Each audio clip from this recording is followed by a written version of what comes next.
speaking of knowing everything, there is someone who stated they are everything. They are the alpha and the omega in their relationship, or they expect to be the alpha and the omega.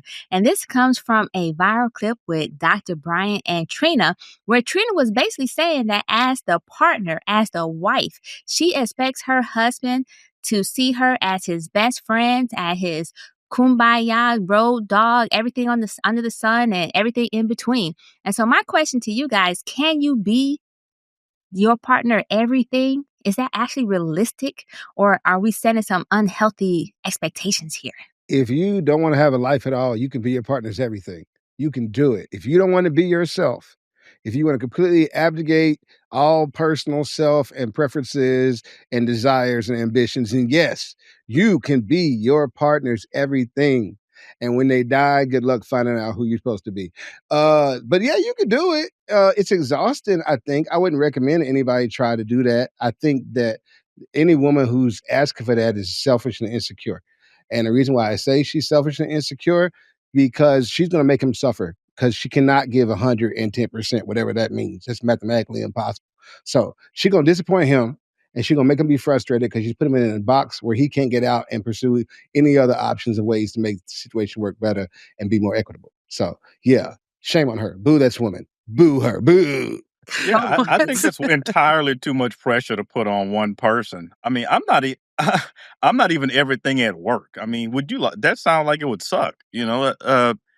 My wife and I first started dating, I said, "Listen, I'm not going to be everything. If that's what you're looking for, I'm not it. That is entirely too much pressure, and I will constantly let you down. And I don't like being set up for failure. You know, I like you for you.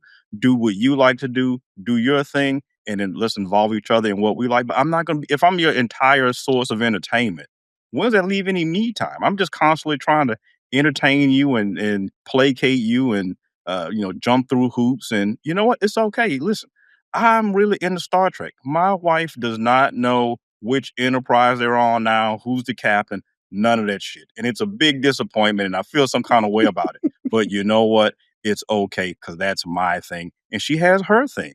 She's not my Star Trek everything, as much as I would love for her to be that, you know.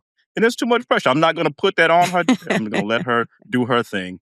And just like it's selfish, man. You just be your own thing and then come together and make it work and create something new. I always hate people who think that life becomes so much more grand when you have to be partnered with someone else. I think there's some truth to that, but any one thing that you do too much can be problematic, whether it be your partner, relationships, church, the gym, right? Because it builds an unhealthy attachment to things, and we have to be conscious of that, right? Codependency is problematic because it leaves someone feeling less than when the other person isn't there. So when you give someone that much power and ability to say that my whole world focus is around and shaped around you, then you lose a part of yourself when that person isn't there. So the goal for me and what I tell my clients would be, when you're in a relationship, coexisting is great as long as you're existing as an individual as well. You have to be able to exist before you can coexist. You want to be able to take care of yourself, self-care, and all the things that you as an individual have your own friend groups. If not, then when your husband or your wife goes out and hangs out, then you're going to have jealousy issues. You're going to have problems. So making someone your whole everything just isn't a good something to plant a seed in. As the only person on this panel who has a song called Everything on Spotify and anywhere that you get your music from under the name Nick Nice. Not saying you should go and check it out, but this was done back in 2003. And somehow, this is even before Spotify even fucking existed, right? It's like, how did it end up there? But it's actually on there. So I can't have this conversation and then have somebody pull it up like, hey, Nick, you said, no, I'm going to come clean and be like, yo, I had a song that said, you're my everything. I adore me and more you. So many things in life that we can look forward to, right? Now, the reason why this is relevant in this conversation is because I grew up in the old school R&B era, where I guess now in retrospect, we're calling it simping music, right? Girl, lately I will cry for you, all that, right? So when you talk about people expressing their love for someone, like we used to in some of those old R&B jams, and like I did in my 2003 semi-hit single, Everything, back then. It's when I was dating my old. Anyways, the point is that, yes, I felt that way. You know what I'm saying? She was my queen. There was one like, I just want to plant my seed in your soil. Come on, man. It took 17 years for that seed to eventually be planted. But the point is, it was just an emotional expression of how we felt. So now, with that being said, now, are these ladies being for real, for real? Are they just kind of being funny? I don't know. I do agree. In the relationships where they're being serious and they feel like that's, I want to be as everything. Okay. You dig what I'm saying? That is crazy. Stop it, right? Because in truth, you can't be enough if you want to be somebody's everything. You'll never win that math. But I will say this, though. There's a lot of women who aren't doing enough. So where can we find the common ground? You know what I'm saying? Some of y'all Do more. ain't doing enough. And then you got some of y'all that's doing too much. Never too much, never too. No, there isn't too much, man. So, yes, can y'all find some middle ground to where it's like, because I don't know, if I had to pick between you don't do enough and you're doing too much, where's the best rose for your needle? It's never too much, never too much, never too much. So I'm just saying, I get y'all. I feel like y'all taking it too literal. There is an expression, hey, you're my everything when it comes to the corner of my heart in this moment in our relationship. I could be outside and you might not be as everything as you were when I was there with you. Come on, man. Stop. So I actually hated that phrase, by the way. You're my everything.